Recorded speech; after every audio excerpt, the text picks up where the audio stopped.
That is an unbelievable entrance, I have to say. That's a great entrance. So what do you think, Stephen, first of all, what do you think? I mean, what a great audience here from all over the world. They've travelled to come here and listen to you guys today. Well, and you got that jump, so frankly, worth every mile you've travelled. No, it's absolutely thrilling, absolutely amazing. The number of accents I'm hearing out in that lobby is extraordinary that you've all come so far, and I hope you're enjoying it. Karen, a great response on Twitter. So many people are giving, those people who unfortunately can't be here this weekend are running commentary on Twitter. People are having a really, really good time. I mean, look at this is just terrific, isn't it? Wonderful. It's just phenomenal, and everyone just seems so overexcited. Twitter's been going mad. Yeah, that's wonderful, exciting. We had a little experiment. Every time we mentioned Sonic Screwdriver. Woo! Yeah! Looking good, looking good. Hey, listen, I know you're a big fan of Doctor Who, obviously, Stephen. But can I just ask you guys, is anybody queued up for Tom Baker's autograph ever? Me, actually. You as well, you as well. You have, yeah. I was in the same queue, I discovered many, many years later, for Tom Baker's autograph as David Tennant. John Minison was, and we worked out later as David Tennant, so we were both in that queue. And you, Carol? Yeah, I met him fairly recently at the Doctor Who Experience, because he was doing quick signing for Liz Sladen's autobiography, which was amazing. And I was there with Eddie Brosnan, who's our brand manager, and like slightly sad friends, we then were like, no, it was fantastic. It was a great personality. Is that your earliest Doctor Who memory, Carol? My earliest Doctor Who, well, when I was about 7, it was the last couple of Sylvester McCoy episodes on TV, so probably watching Being Bonkers is my first memory, but he was the first Doctor that I really got into, so my dad was obsessed with Doctor Who and ghost stories and sci-fi, and just sat me down and forced me to watch them all when I was far too young, far too scared. Somebody doing the Doctor Who backstage, isn't it? Yeah. What about you guys, Arthur? What are your memories? Well, I think it wasn't the only movie, which is quite sad. I do remember kind of sitting at Nan's house watching some Sylvester McCoy episodes. It was very good. That would have been my earliest memory. My earliest memory of watching it properly was with Billy Piper and Chris Eccleston. Huh? Well, I think it was probably, I'm not altogether sure how much it also went in, but I was very young, black and white it was, and it was a Dalek, I think following Heart Knock or down the corridor. That's quite unspecific, anyway. Yeah, I definitely remember that very vividly, and it's kind of such a shame that we didn't get it as kids. Yeah. But it was always there, do you know what I mean? It's one of those things that is just everywhere. You kind of grow up just knowing what it is. It's like you're kind of born with the knowledge of Doctor Who. You are. I do show I'd had it on telly as a kid though. Yeah, same here. Yeah. You know? But hey. Stephen, this is a dream job for you because you are, I suppose, is it fair to call you a Doctor Who anorak? Doctor Who anorak? Slightly unpleasant, I'd say. Slightly on Doctor Who fans. I've counted them out there. I'll take you down. I'm absolute Doctor Who fan since I was a tiny child. I can't remember the condition of not being a fan, really. So, yeah, it's... people ask me if it's the dream job. It just is. Yeah. It really is. It doesn't really, which I'm very pleased about, go away. I wonder if doing the job would sort of stop me being a fan. But I get excited if I see Doctor Who mentioned in the paper. Oh, what's happening in Doctor Who? Oh, I already know. and then I'll read a quote from me and I think, oh, what? I don't think that. And I have to apologise to a whole country. Can I just say, Carol, your hat is terrific. It's a great hat. You like your hat? Some fans listed it yesterday and they stole it. Yeah. That's out. This is a job. There is a brilliant, if anyone goes onto my Twitter page, there is a brilliant picture of Stephen wearing the hat last night. So I suggest you go and look. Okay, we've got a number of clips for you in this session. Let's take up the first one. Sorry, everyone. When I was a kid, I had an imaginary friend. Oh, no, not this again. The Raggedy Doctor. My Raggedy Doctor. He wasn't imaginary. He was real. Psychiatrists we sent you to. I remember you. I remember! I brought the others back. I can bring you home too. Raggedy Man, I remember you, and you are late for my wedding!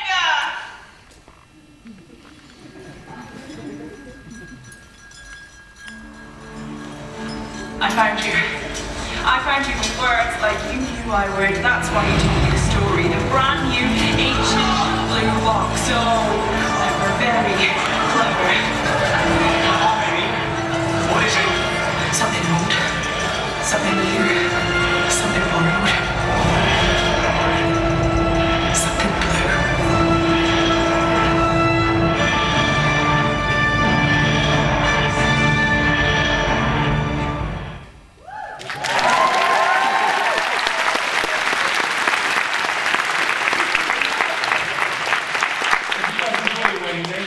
Yeah, we had a lovely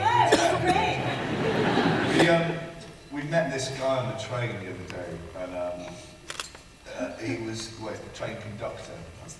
I think it is. Yeah. He spoke to us for ages and said that the day that we got married on the show was the day that he got married in real life, and that he cut his first dance short to about 10 seconds, and then everyone had to run in and watch Dr. Who. Watch us get married on his. I've heard of blokes kind of running to watch like a live movement, like a football or a rugby game. Never TV drama. No. Which is television history, Stephen. Yeah. Well, People are disrupting their wedding days. I see, like most people in this room, I can see nothing wrong with doing it. Else would you do? Hey Karen, that's such a great scene. I mean, you know, delivering those words. I mean, what's it like when you get handed a script from that man there who's been described as a genius? It's really exciting. It's always special to get a Moffat script.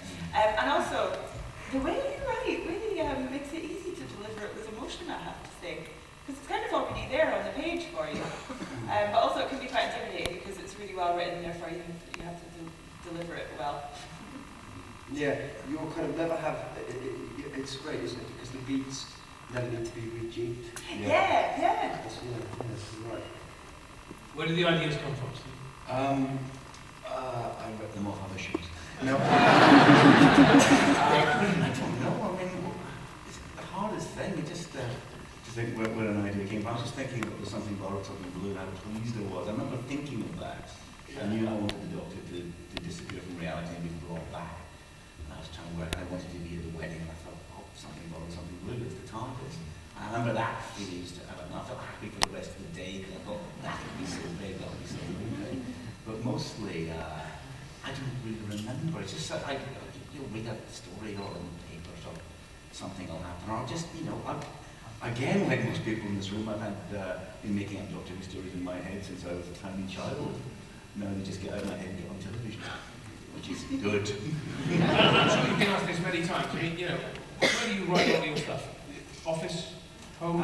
Yeah, I've got two offices. I'm really quite anal about where I write. All certain places I can write.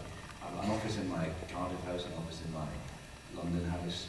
There's one resort we can go on holiday to in Greece where I'm happy to write. So we have to go there for holidays. I can sit in the room and write. Yeah. Getting out in the sunlight outside. That's what I call holiday. That's right, okay. It's hot. I don't know. And many writers, you know, some writers write in the daytime, some in the middle of the night.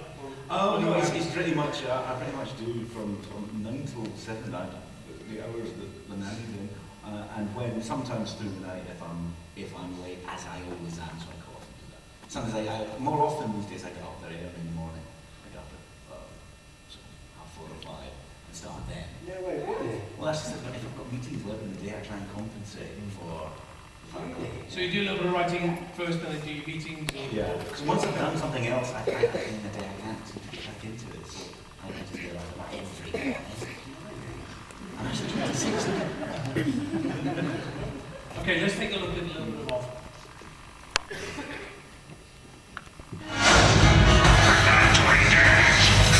He has a name, but the people of our world know him better.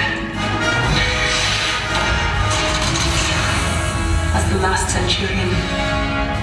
I have a message and a question. A message from the doctor and a question from me. Where is my wife? Oh, don't give me those black looks. The 12th Cyber Legion monitors this entire quadrant. You hear everything. So you tell me what I need to know. You tell me now, and I'll be on my way. What is the doctor's message?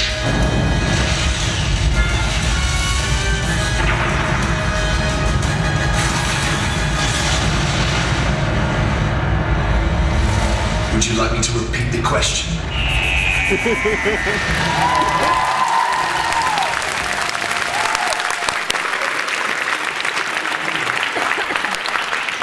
Fans yesterday out in the lobby there. Yeah.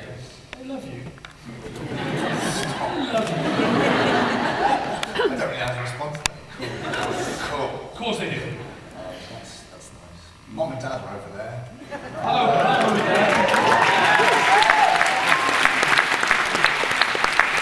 What's it been like being part of this unbelievable It's such a global brand? It's a complete privilege. I mean, it's still utterly surreal watching things like that.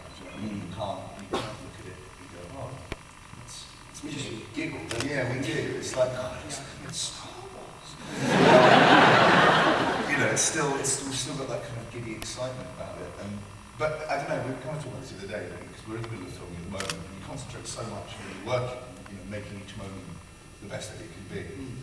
That a weekend like this is kind of odd, because you step out and actually look at, all you guys are here, and you're all watching, and that's odd. We kind of look at our big faces on a thing, and that's it's weird. I don't think it will really hit us for another couple of years, kind of quite how much it's changed our lives and quite how huge it really is, because we're working on it, and we're trying to be very detailed about it, and then the enormity of it, it's very surreal. Yeah, there's a great chemistry between these three guys, not just on the sofa, but also...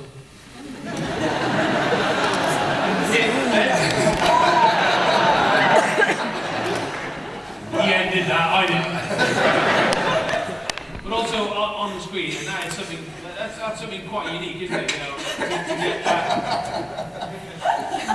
get that friendship is quite unique. Can someone check on Twitter if the word bedroom just lit up?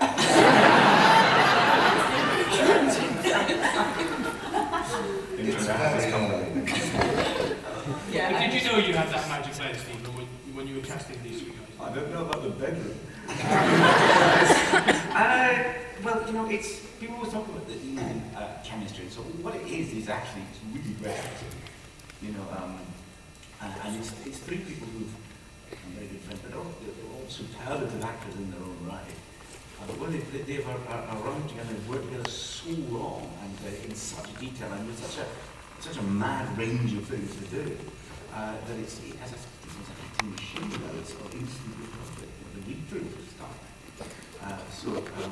Chemistry, it's almost undervalues it in a way. It's an awful lot of work that went into it. Awful lot of work. And it doesn't take Of course it looks effortless, that's the point. But you know, what you see is the end result of months and years of labour on their part. We have another clip for you.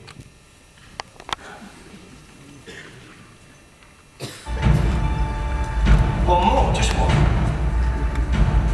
Is this world protected? You're not the first one to come here. Oh, there have been so many. And what you've got to ask is, what happened to them?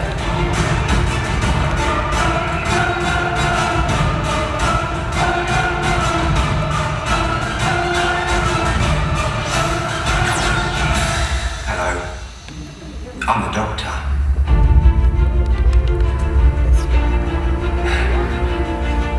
Basically,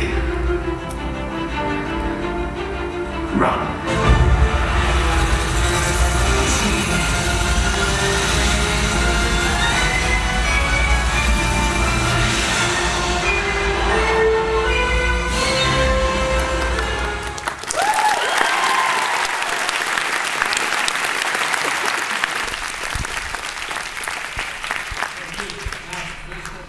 How have you changed as a doctor, as an individual? Oh, well, I was saying yesterday, I look so much older now than I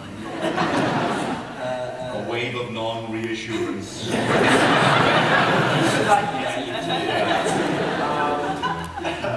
Oh, so many ways. We've you know, the three of us have sort of grown up through this show as actors and as people in so many ways. And we look back on, I think, particularly that episode with a great sense of pride and nostalgia, and it's wonderful. You know, it's I'm really very proud of that episode. It's one of my favourites.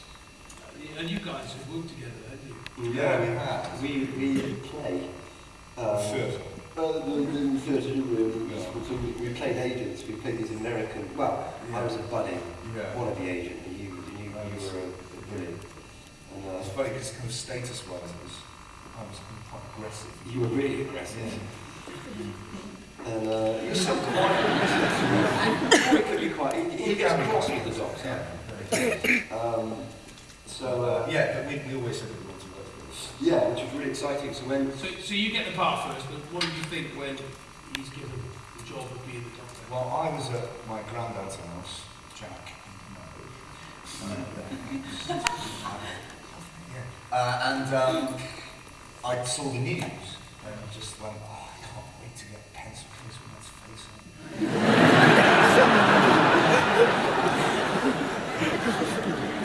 Which I now have. I was on my pencils. Yeah, but yeah, it was just really exciting. And then, you know, we did our. You came into my room. I remember the audition. It was up above at the studios, and just before you come in, I'd been auditioning Karen's little wee cousin. London Caitlin, and I remember there being a cardboard box that I kept having to pop out of to surprise her, because if you remember in the 11th hour, series 5, episode 1, we like doing that. The Hungry Earth, episode 5, series 5. And then so I had to keep popping out to see how she would deal with the surprise of, you know, seeing my wonky face. And then we came in, we did some stuff, and there were two other lovely actors that came in, but you just, Arthur's just funny, he's quite a funny human being. You also showed me around the TARDIS. Yeah, and then we got the car home, didn't we? And you've got it, I was like, I haven't. Yeah. And I was like, you've got to get it, it's got to be you, because Adam Smith really wanted him to do it as well, didn't he? The director of, it was pretty instant. It's always pretty instant, the choices, isn't it? It seems with Karen there was a eureka moment.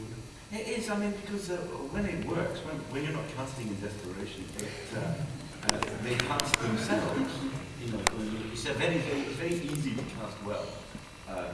Because you go through a long day of very, very good actors doing very good auditions, and then something absolutely phenomenal happens, and then anyone can make the choice once you see the right person.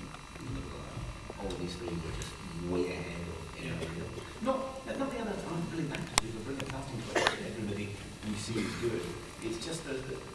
just a magic moment between actor and part.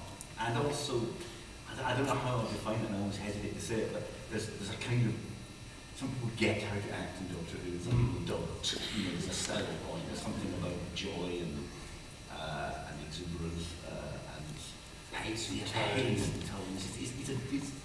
Some people, you know, we see guest actors, and then some people just think, wow, he completely gets it. I remember the first time we saw Dory on Simon Fisher Pegger's oh, he gets Doctor Who. Yeah. he's there. Yeah. But because of that, it's one of the most creative jobs that you can have as an actor. Yeah, so you're given license to just be as creative as possible. And it's theatrical, and the stakes are always so high. So as an actor, that allows you. It's very exciting because you're going, it's the end of the world. No, it's not the end of the world. Let's get an ice cream. That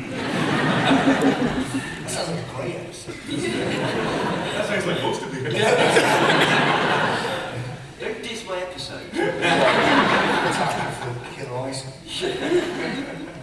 There has been some speculation on Twitter, Stephen. Can you give us the very latest? Yesterday, there's a rumour going around there's going to be a new TARDIS. Right, Doctor Who returns in the autumn. What's the breaking news? This is I'll big this up. Watch me try. We built a new wall.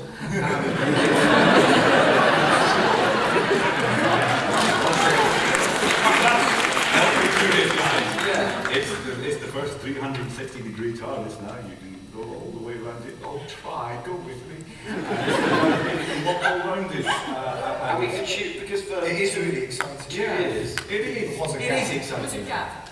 Yeah. Was that not Torchwood? Yeah, from certain angles you can see the old Torchwood set, and we built a wall in front of that. No, it's not catching fire in the rooms. Thank you for that, yay! It was very kind of frustrating though, because we'd be filming and then we go, oh yeah, let's go over there, and then the camera would go, oh no, we can't go around the middle. Ice cream. Yeah. And then we had an ice cream. Right, okay, we're going to take some questions from you in the audience. So hands up, and we've got some microphones here. So, hello, let's take your first question from you in the front. You, hello, sir. And then we'll take them from that side as well. So, just a reminder, tell us who you are, where you're from, who your questions. Hi, my name's Derek from Airdrie in Scotland. Can you tell me in the new season will we use any more UK locations? Well, we sort of shoot in the UK. I know. I can promise you maximum amount of. You want to see some UK on television? You come to the especially if you like Wales. Who doesn't? I feel there may have been some other import in your question. Yeah. Which was? Apart from Wales. Like maybe a Scottish island or something like that. Are you in any way Scottish yourself? Yeah. What part of Britain were Well, I thought Orkney's quite a nice Orkney, island. right, yeah. So it starts with the usual world ice cream. I can take you anywhere in the universe. Okay.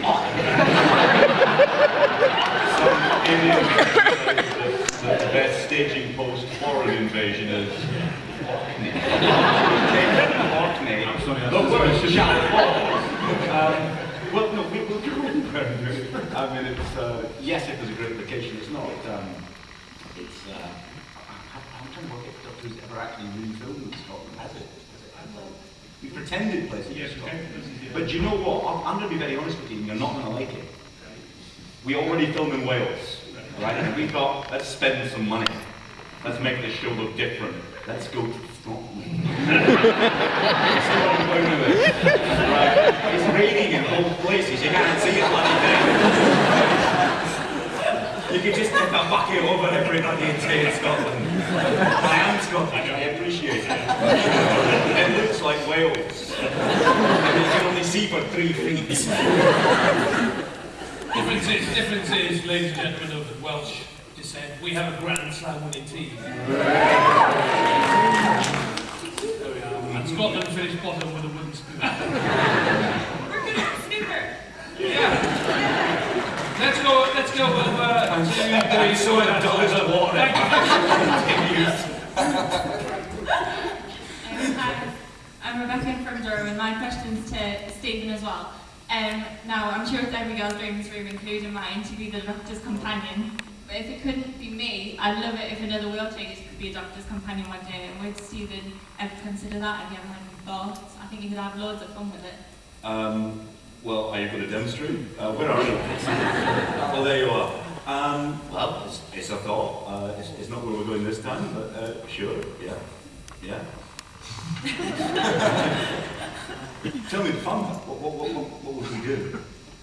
Well, I haven't got any ideas specifically, but I just think if we can make it art. Well, you're used to telling me that. I just think if we can make it art, it's better. All right. Okay. I shall take it. I shall think of that. Hello. Hello. Can I come up or not? Hello? Yeah. We've got a question here. We'll come to you in a second. Yes, hello. Okay. Hello, Michelle from Missouri. Hi. The only thing I've managed to see of you three beyond Doctor Who is Matt. I saw Christopher and his kind. It was wonderful. But I want to know, what would be your dream roles beyond Doctor Who?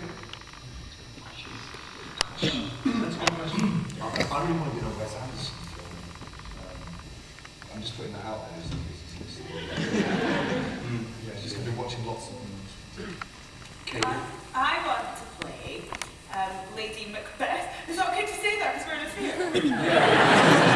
If not, you have to go outside, what is it, turn around Turn three around and times. then swear. Have you seen that wonderful episode of Blackadder? When the two actors there were kind of what would I like to be in? I'd like to do something that Paddy Considine or direct something. I'd quite like to direct something. So, I mean, we're so lucky that we work with people that we like and get them and work on them with. I think it's just about keeping that going. Yeah. Yeah, and so much of being an actor is staying in the present, but because we're in this show, like, you don't think about it. You don't think about what to do, and you can sort of plan on that. Good question. Thank you for coming all the way. Thank you for your question. Thank you. Let's go back on the back side and then we'll go here. We'll go here now. Yes. Okay. My name's Bruce Young, everyone. Okay, I've got a few questions for the people over there. Caroline and Stephen, I just wanted to let you know, Series 5 and 6, I would like it if things were started a little bit more like Russell's, just to let you know. I hope things get better. I'm sure they will. Don't worry, Stephen. We're all fairly scared at the moment. Stephen, I'm just hoping, don't tell me though, I was hoping you might bring back someone like the Master or Dabble, especially since I'm dressed like him and he's my favourite actor. Don't tell anyone. Just hope You it's answered good. the questions and specifically asking for no answers to them. No, I said don't tell. And Matt, it's great to meet you as well. I'm waiting for it. Hello Karen, I thought you were very pretty. That's nice. Thank you. That's not particularly Piper. You know how they said Amy and Rory are leaving in a heartbreaking way? Yes. I hope I don't get heartbroken. Anyway, just to let you know, my friend Alfie has actually met you two, Matt and Karen. Yeah. See, Thank you very much. We got something here all last question. Thank you very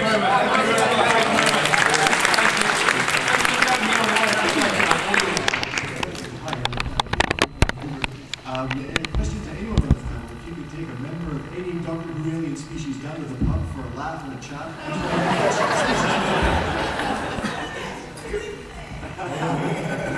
Good question. Very exciting. Where's the gentleman answer? Oh, Dr. Monson. That's fun. Yeah, Bastra. She'd be my friend at all. Yeah. Alien planet.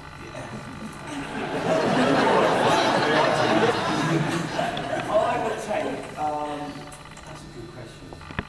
I'd probably take a Dalek just to walk into a pub. Get me a pint, please. See what they do. Oh,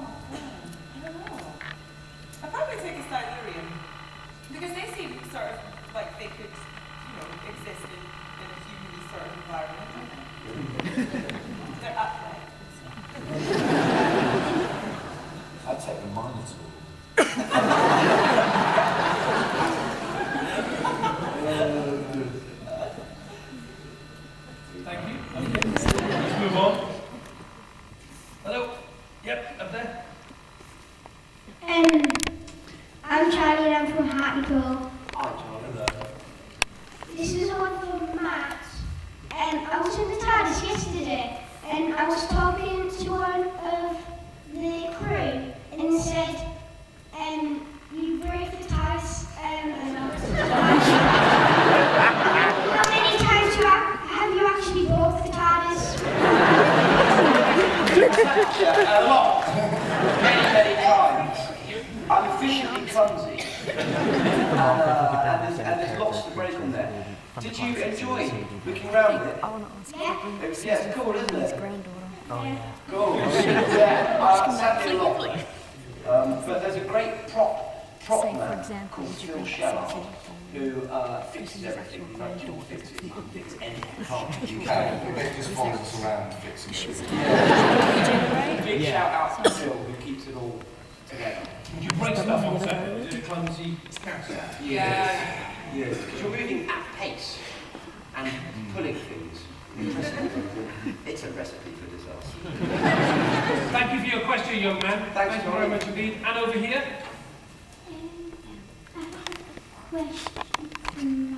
What's your favourite episode? Of Doctor Who? Wow, good question. I would say either the... Well, I don't know really, it's difficult because I like them all for different reasons. I mean, I love the 11th hour because I think it's just, I think the script is one of the greatest things we've ever done and the journey that we went through to make it. But I love The Angels, I love working with James Corden. I think The Big Bang as a piece of writing is pretty extraordinary, you know, so there's so many. The Impossible Astronaut, I really love. I know. The 11th hour, probably. I think. The 11th hour. What's your favourite one?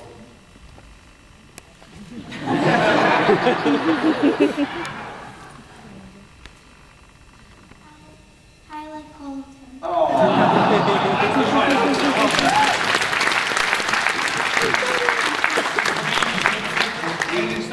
The 11th hour as well.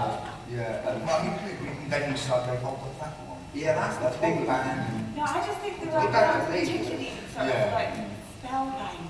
Yeah. Well, also we did a read-through for episodes 1 and 5 of this series. Yeah. And I think those are going to be And you can't tell us who. Our last episode was with Paul. Oh yeah. Right, okay, so here. Hi, following up on that question actually, this to Karen and Arthur. I was wondering, because you're leaving the series sadly later in this year, I was wondering what's your favourite episodes that you filmed ever? Because it's different. So much of it's to do with what we were doing when we were filming. And it's hard to actually watch these episodes. It's easy to watch. Although when you go back to the earlier ones we've done, it's sort of easier to watch it as an episode now. Yeah. So long ago. Yeah. But yeah, the 11th hour always has. 11th hour, unanimous. Right, we've got a question down here at the front, and then we're going to do one up in the middle here, aren't we? Yes, we are. Thank you very much. So you, sir. Okay. Hello, my name is Stuart. I'm from Belfast. This is a question from Matt. In your first episode, I'm sure the wedding of Rory and Amy, you had to dance. Yes. Is that the way you normally dance?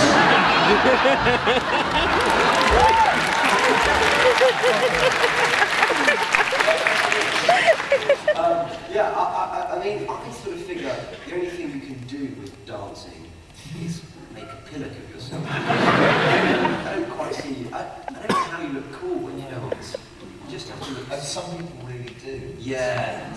I think dancing is about embracing the silliness. Especially if you're the Doctor. It's just great, isn't it, having the Doctor in a sort of a human scenario.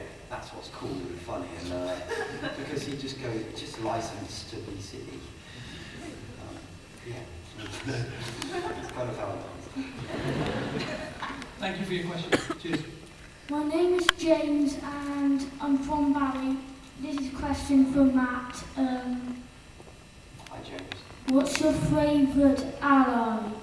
Ally? Ooh, good question. Yeah, reinventing the wheel there, James. Like well, obviously I wouldn't be able to travel around the universe without Toms, and I'm very, very sad to lose them. But I think River is pretty extraordinary. So,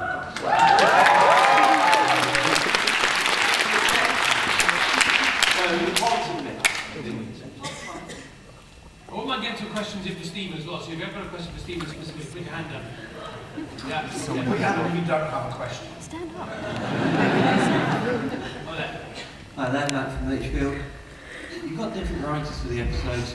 Where do you find those writers? Are they people from other shows that come to you with ideas, or they're friends? And Also, do they have rules that they have to keep in within the show, like certain styles of ending, for example, or are they just free reign?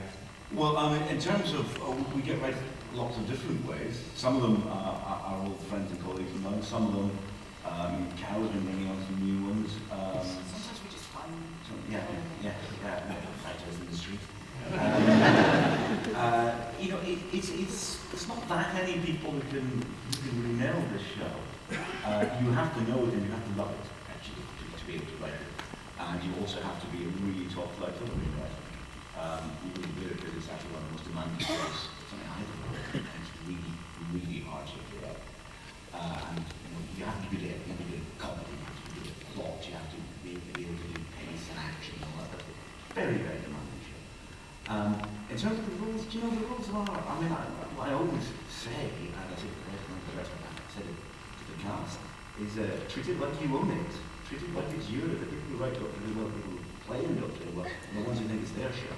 And when you write an episode of Doctor Who, it's not about sticking to rules, it's finding it, it's breaking as many rules as you can find. That's the kind of writer that works on the show. The ones who think, for this 45 minutes, this is my job.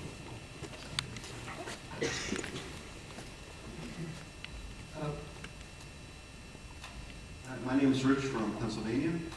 Thank you. The question I have is for Stephen as well. Like you, I grew up watching Doctor Who, went to the conventions in the 80s, and worked at them and met many of the stars, some of them intimately. Are you requesting? Qualcosa di quanto conosci intimamente le star. I've been a fan since childhood. And how does a fan like me get to submit a script or some ideas that we've had since I've been watching the show my whole life? I mean, I don't have ideas as good as yours, of course, but... Well, you know, the first, what I just said is the bad news. I said talk like television, rather. First of all, you become a writer, then become a very, very good writer, then create several of your own shows and run them, and then you write Doctor Who. And that's sort of the way it goes. I mean, that's not great news. You don't break into television writing an episode of Doctor Who. It's one of the toughest jobs ever out there. Just submit an idea, like a story idea. Well, we don't. Well, the truth is, you can't. I mean, because I'm not allowed to look at them. If ideas come in, if unsolicited stuff comes in, I know this is the worst idea, the worst thing ever to hear, but I can't look at them because I could get sued if something similar turns up in the show. But, you know, listen, the other thing I said, if you've got ideas, write a story about a character of your own. That's how you become a writer. You can't have an ambition to be a Doctor Who writer. You have to have an ambition to be a writer and do your own things and do your own shows and do your own ideas and maybe someday in the future you do a Doctor Who. It's sitting and watching the show, despite the fact that is my history, isn't what qualifies you to write. Is that the most depressing, boring answer? And my son would like to offer anyone a jelly baby. Right, well, throw them up in the air. Can I bring them up? I'll go on that. Yeah.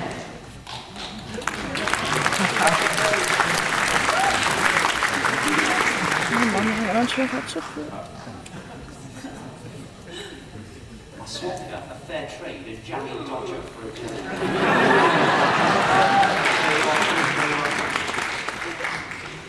Yeah. Thanks.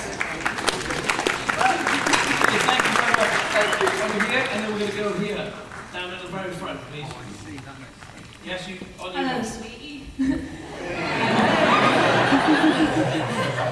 Hi, I'm Rebecca from Aberdeen. I was just wondering, I think everyone's asking this question, can we get any spoilers for season 7?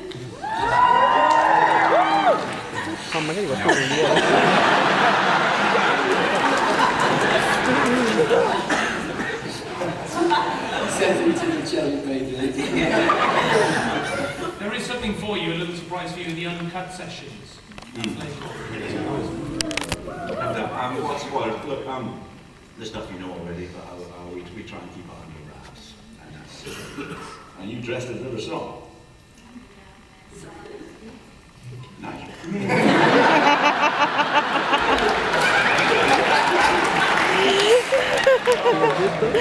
Seriously, it's Nice. What's your question? Hi, I'm Jason and I'm from Manchester. This is for Matt, and if you had any ideas for the 7th series, New Monsters, what would it be? New monsters. Well, the thing is, Jason, I leave that to the clever people that make up monsters who sort of turn up and try and learn the lines. But I can tell you that we have some brilliant monsters coming back. We have the Daleks coming back. The Weeping Angels, which are my favourite ones, are coming back. And if you come along to the uncut sessions later, you'll see one of the new monsters that we've got in episode 3 in our Western. I mean, I'm pretty thrilled the Angels are coming back. That's the most exciting. Thank you, Jason, for your question. And we've got somebody in the middle. Yeah, hello. Yeah, hi, I'm Jennifer from Germany, and it's sort of a two-part question. There are rumours that Captain Jack is finally going to meet the 11th Doctor, and I'd like to know if that is true, because it would be amazing. And also, if he's also going to meet River Song, because that would be scary.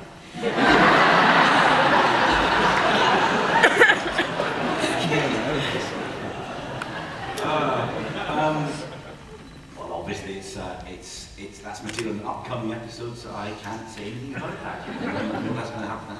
I think it was actually Russell who first proposed that Jack and River should meet, just possibly to work out which species in the universe they haven't done yet. It's a terrifying prospect. I'm not sure Jack would know what to do with himself. Except he'd probably punch Jack. Let's be honest. We've got about 6 minutes remaining, so I'm going to rattle through as many questions as I can to keep it very tight. So we'll go here, and we'll go with another lady with a hat on here. Another hat. Very fetching. You first, please. Hi, I'm Laetitia from France. My question is, do you plan on filming in another country other than the UK and America? And if you don't, is there a country where you would like to go, where you would like to see some on-screen? Did you have a particular country in mind? Well, the Doctor's been to France. You know, that's the Doctor's very first foreign filming was in the City of Death. Look, we will grab foreign shoots where we can get them. Absolutely. It's exactly like Cardiff.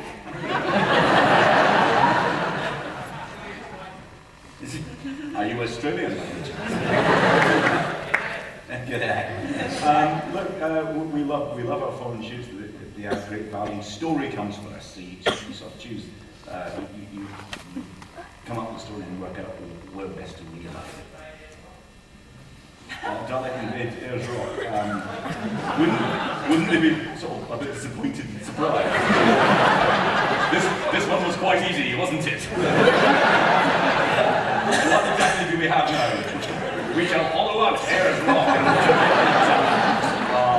big rock. That's the one. It's flying in my head. Okay, lady here, hello. Hi, I'm Crystal from California. Nice. Thank you. One of my girlfriends made it. I got the gloves.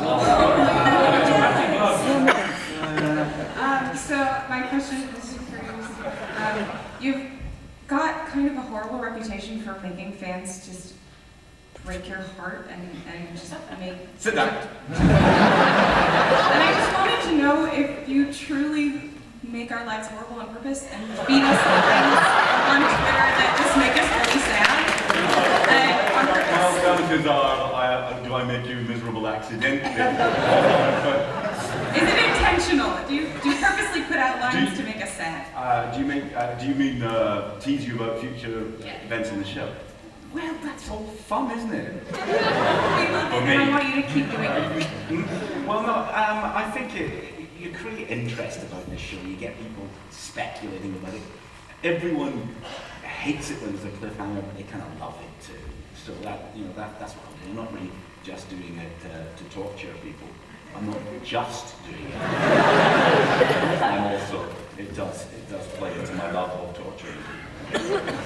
Thank you, and please continue. Can that add anything? And we've got a young fan here. Hello. Hello, I'm Olivia, and I'm from North Yorkshire first. And my question is to Matt. And when you did the hotel episode, were you told what was in the room in the script, or you were told to imagine it, what was in the room? Very good question. That's a very good question. Well, what was in the room? I mean, you know, it's one of the great guarded secrets of the Doctor's, you see. I'm afraid to say, but he saw something in there which frightened him terribly, terribly, terribly, beyond what frightened him. It was the most appalling thing he's seen. And I know what that thought was, you know, but I can't tell you because it might be important later. You know? But good question. I love the fact. I love the details of your knowledge. Clearly, you're an avid watcher. And I wondered if I could come up and shake your hand. Yes.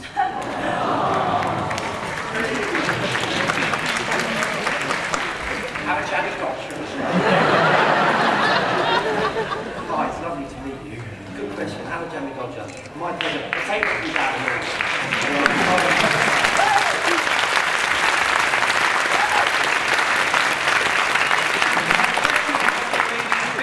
In the middle, hello. Hi, I'm Lexi from Denver, Colorado. I was just wondering, this is for any of you, what pairings of future seasons would, of course, let you guys all leave, would you like to see of, like, the Doctor and companions, which, like, even if they're not feasible, like, rad celebrities that you'd like to see compared, I mean, put together? Rad celebrities. Who could it be? Also, are we talking ourselves out of a job here? I mean, who would be a really great Doctor? Rowan Atkinson has done it. I think he's sort of cool, wouldn't he? That's one of my other Doctors. Yeah. Wasn't Helen Mirren saying she'd like to play the Doctor recently? Yeah, she was. Well, you can't, Helen, I'm afraid. Let's take, we've got time for one more question from another young fan there who's dressed as the Doctor. Hello, young man. Jimmy, I'm from Cheltenham, and it's directed to Matt and Arthur. I don't know if you remember me from last night. I do, Jimmy. I want to thank you for the photo and autograph. My absolute pleasure, but you were this boy was so polite. You were very polite and charming, so thank you. I think he deserves a round of applause. Yeah.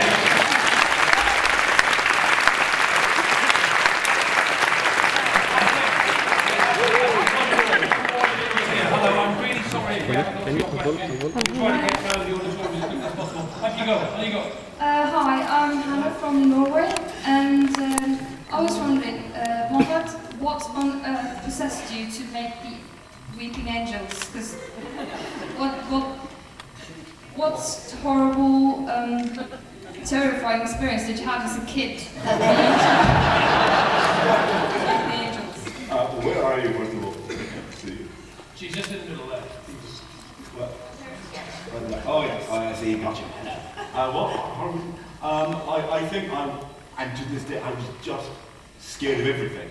I mean, that's what I was like as a kid. I'm still a complete wuss. I can't watch scary films. I really can't. I've never seen any scary films. And if I see other film that's scary, I stop watching it. I nearly died when I watched Woman in Black the other day. I didn't expect it. I kept singing songs from the Muppets to calm myself down. Me and my little boy Joshua went to see it, just sliding down the seats, and I kept saying, "We should have seen the Muppets." Let's see. Terrifying. It's really scary. Don't see it. It's terrifying. Or do see it. But I didn't have any. I was always terrified of shop dummies when I was a kid. So thank you, Robert Holmes, for that. And I think there's something about a blank faced statues, and I was always freaked out. I think a little. I think most people are surely, or is it I'm just more scared than normal people? I don't know. But that game, one of those footsteps when you have to keep looking around and people get closer, that was wound me up. So there you go, just my childhood neuroses. I'm happily bestowing on the rest of the nation. I think we've got to leave. Ladies and gentlemen, boys and girls, will you join me in thanking Arthur?